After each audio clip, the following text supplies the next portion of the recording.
Здравейте! Днес ще ви покажа как може да изчистим петно от риванол върху риза или някоя друга дреха. В случая петното от риванол е върху една от ризите на съпруга ми.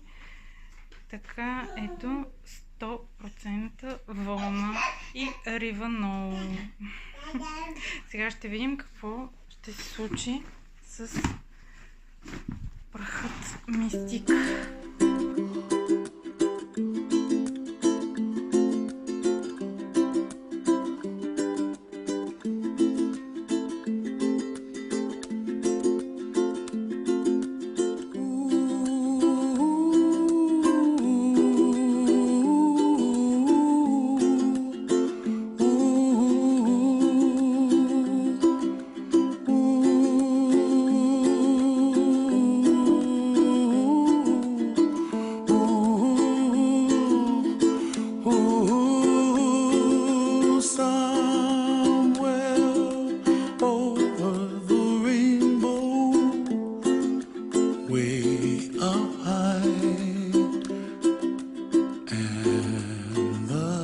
Ето и изсъхналата риза.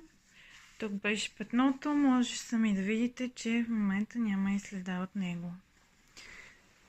Ето и гърба, където също имаше. И всичко това благодарение на праха Мистик. Благодаря, Greenway.